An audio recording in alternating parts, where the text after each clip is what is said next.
Hey, what's up everybody? Welcome back. This is HD and I'm coming at you guys with part 2 of the grand finals from IPL Team Arena Challenge. If you guys recall, last week I went ahead and uploaded the very first set, which ended up being a 5-0 in favor of Mousesports Thorzane, who was able to do the all kill against their opponents Quantic IM in the grand finals. Now this is, recall guys, for $6,000 for first place and then $3,000 for second place. So you know, there's a lot of money on the line here, and now the series is tied up at one win apiece. Essentially, Quantic IM hadn't been eliminated before. Mousy Sports just did, so now they're playing the grand finals, if you guys can follow that. So here we are. We have got QIM's Junwei, also known as Yoda, playing as the blue Terran player. He's going to be on the left-hand side of the map. Now recall, Yoda played against Thorzane in the first set that I casted, but he wasn't able to get the W. Remember, their entire team lost 0-5 to an all-kill from Thorzane.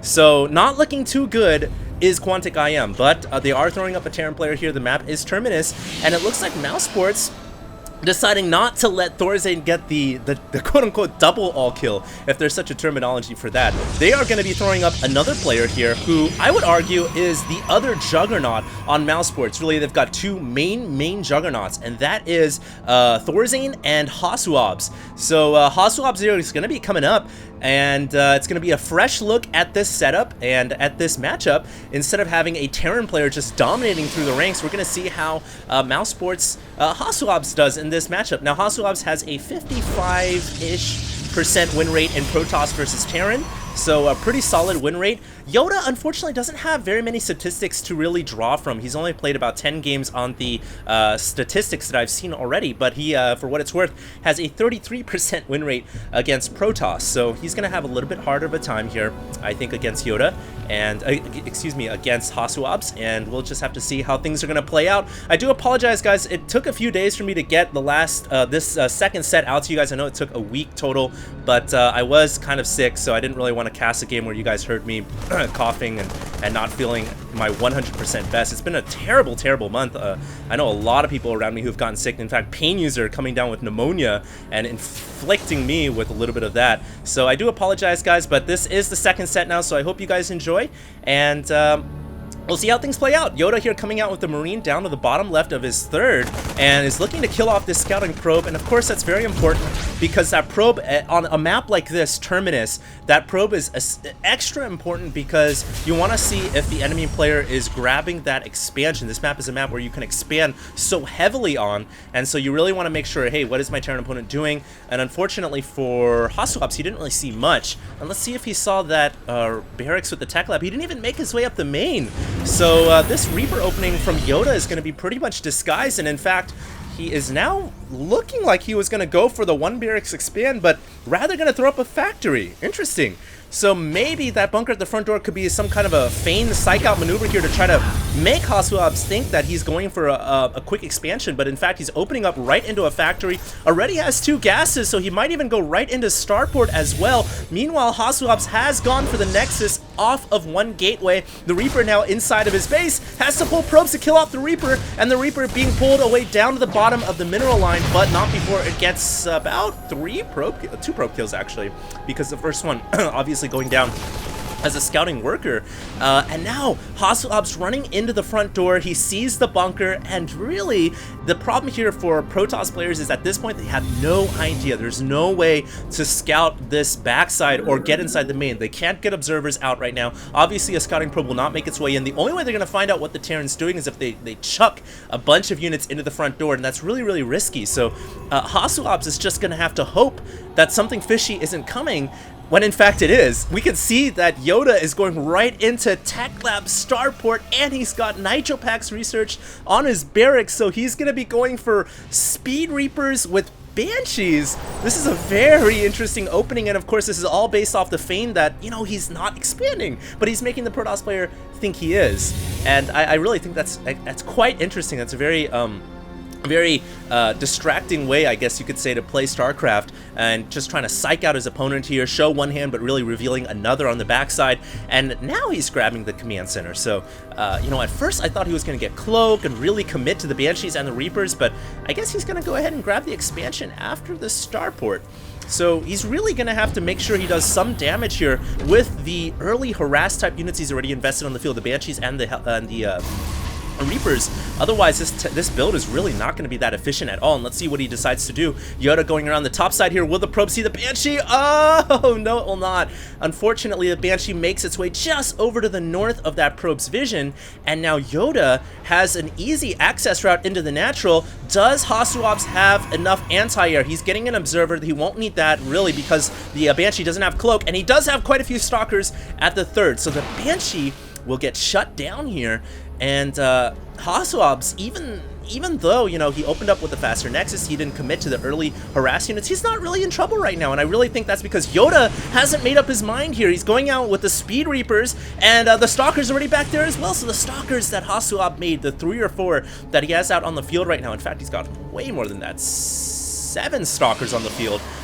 Really keeping Hasuops alive here, and you know, one reason on top of another why Hasuops is well considered to be one of the best European players right now. I think if you had to go in order, it would be something like Naniwa, Stefano, Hasuops, Thorzane, those 4 alone, and White Row, of course. Those 5 really make the core set of top European players that can compete with the Koreans and the North Americans as well. So Hasuops displaying here his I don't know, his game awareness, just knowing to get Stalkers, had 7 Stalkers on the field, shuts down the Reapers, shut down the Banshees, and now it looks like Junwei is going to be, you know, switching back into medevac production out of that Starport. Let's see if he added on a reactor. No, he just took it off the Tech Lab, decided to use the Tech Lab to get the Combat Shield upgrade, and he's about to finish up Stim as well, so he has 2 Tech Labs right now. So he's making a full-on switch here into Bio, no mech.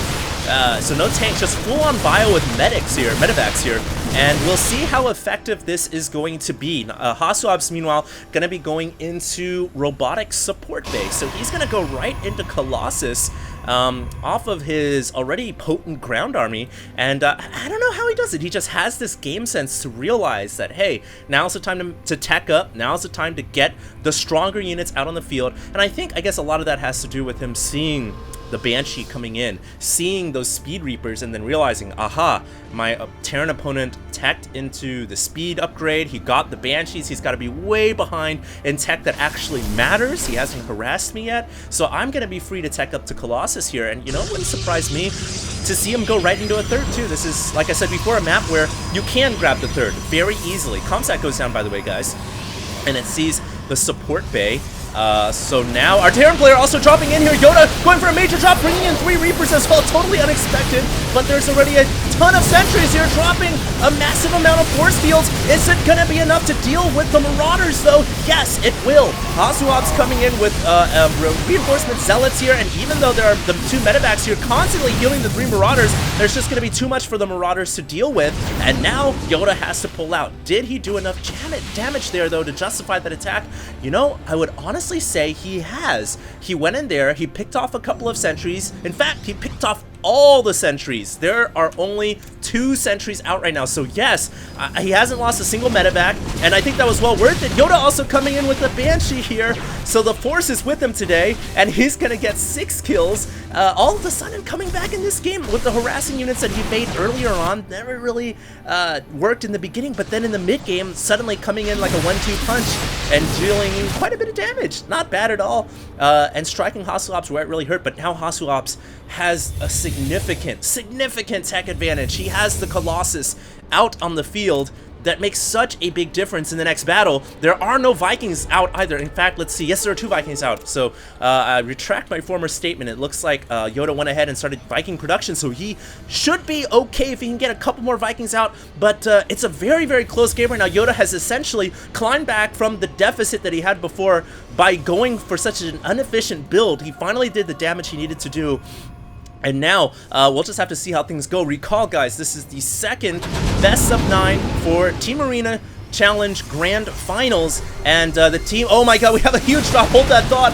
Yoda coming in here with 4 medevacs full. He's going after the pylons, now he's going to go after those significant upgrades. Forge and Twilight Council researching charge and armor, but now the reinforcements coming back, and I think Hasuops is going to be able to clean this up, also warping in Zealots, and now the 4 medevacs are going to try to pull out, and luckily for Yoda there, only losing the medevac that was actually only holding 1 unit and was already kind of low in energy anyway, so not too bad there. I think Yoda did some damage, and he killed off a pylon. He didn't get any of the crucial upgrades, but he did force his entire Protoss army back, and he didn't really lose that much. But as I was saying before, guys, remember, guys, this is the Team Arena Challenge Grand Finals, and the first team to get 5 wins in this second best of 9 will be declared the victor. That's how it's going to play out now. So if you ask me, guys, Yoda's looking really, really good against Hasuops, and I did not expect this result at all. Look at him. He's already got the 3rd up, whereas Hasuops has a very, very late 3rd. So if you ask me, guys, Yoda's looking really, really good here for Quantic IM, and we will finally have the first win, maybe, for QIM in this series after really they took a beating. They took a not only a StarCraft beating, but a moral beating from, you know, getting all killed by Thorzing. But that also means Thorzing is waiting back there. He can jump in at any time, and I'm sure that QIM is definitely thinking about how they're gonna deal with Thorzing if he comes out. It's not gonna be a pretty sight if he does. Now let's see. This game isn't over yet. Actually, a medevac coming here from the south side. There's also a Banshee over to the top here as well. An observer trying to scout the drop lanes here to the south of the main to just give an earlier warning system for Hasuops, and it looks like it's going to see the medevac over on the left-hand side. We may have an intercept of some sort here from Hasuops. He's going down south, and does he have any air units, anti-air units? Just 3 stalkers, so I don't know if he can actually kill off this medevac or not, but nevertheless, he is going to force these Marauders to drop down, and I think Yoda is probably going to want to pull away there. I think Yoda just try to drop a couple of Marauders to be cute and harass a couple of the Zealots, but there's just way too many on the ground there. And we have a little skirmish on the north side here as a Zealot warps in. Let me protect the pylon, guys. But I think Yoda actually could kill off this pylon, unbelievably. I don't know why the Zealot isn't going to go help. In fact, all of Hasuops' forces going into the middle of the map here. Hasuops thinking about making a huge strike down the middle, but he doesn't have any Stalkers here. He's going to have to rely on Storm. He gets a Storm on the Vikings, and the Vikings eating 2 massive Storms down to about half HP. The Colossus survives as well, so those Templar could not have come out at a better time. That actually helped keep Hasuops' Colossus alive. And guys, Hasuops has switched over entirely to Templar production here. He has cut Colossus, so he has got to keep this Colossus alive. Otherwise, he has no hope of winning this battle. That's the only long-range artillery unit he has, so he's going to rely on the Storms here to keep the Vikings away. The Vikings are at half HP, but Yoda's got Ghosts here, and Ghosts can counter the Templar very easily with EMP or with Snipe. I would not be surprised to see him drop that Observer, which he just did, so Yoda looking very solid here, and it's going to be a big, big battle, but I think that Yoda's got the advantage. He comes in and finishes off that Colossus. That was smart. Not any Stalkers for him to worry about there. Now it's just a couple of Ghosts. The Templar Storm, the EMPs go down. The Charge Loss charging in, but there's just too much bio, and the Storm whiffs. That last Storm whiffs, and Yoda is in complete control right now. He's got the medevacs healing any damage that the bio units even take at the edge of the Storm, and now just playing cat and mouse, a full-on stim here, so that could be a final blow if Yoda wanted to do so. Guardian Shield coming up as well, reducing the damage, and a Storm once again whiffing. Yoda is just baiting the Storms out. That was a great Storm, though! Ooh, hits a ton of Marines, but now this is the problem. All these medevacs have been just waiting to heal up the Marauders below. That's 7 medevacs. So these Marauders are coming up to full HP very quickly, and I don't think that Yoda has anything to worry about at all. He's going to drop right in the main. Feedback goes off, kills off a medevac, but it's just too much bio. And Hasuops is going to be forced to surrender here in the first game, so Quantic IM is going to take the first W, it looks like. Unless a miracle happens, unless Hasuops can warp in something or get a Storm down. Can he? Can he do it or not? He's trying to Chrono Boost the cooldown on his warp gates. He's warping in Zealots. Can he make the hold or not? Don't forget, guys, though, that the Terran player is still expanding to the fort, so even if Hasuops makes this hold, he's still going to be down a base, it looks like. And now the Marauders coming in. Not looking good at all. There's the Storm. Not really catching all the Marauders. The secondary Storm finishing the medevac there, along with the feedback. But if anything there, Yoda saved the Marauders by hopping them inside so that they wouldn't eat storm damage and then drop the Marauders out again. So that was kind of a cute play right there by Yoda. And we'll have to see if this is going to be the end for Hasuops or not. I'm very surprised that Hasuops dropped this first game, considering he had a 55% win rate against Terran, which is more than enough, I feel like, to deal with Yoda. But Yoda just showing that he is a more solid player, at least in this game. And here comes his reinforcements. I was wondering, when was he going to back up his army? This has been his initial attack force the entire time, and he still kept it alive, and now he's got backup coming, and there's just no way that Hasuops can hold off this assault. And that is going to be it. The probes, I would not doubt, are going to come off the line. No, he will not. He's just going to call GG. And there was a nuke building as well, so I guess if he was going to kill off Hasuops, and he was going to not only kill him, but also kick the dead horse too. But that's it. That's first game, set, match for Quantic IM Yoda, which means Yoda will stay on, and we'll just have to see who Mousesports decides to throw up next. Remember, guys, Thorazane is ready and waiting. We'll have to see if he makes an appearance or not. Stay tuned, guys. This is HD, signing out to Game 2.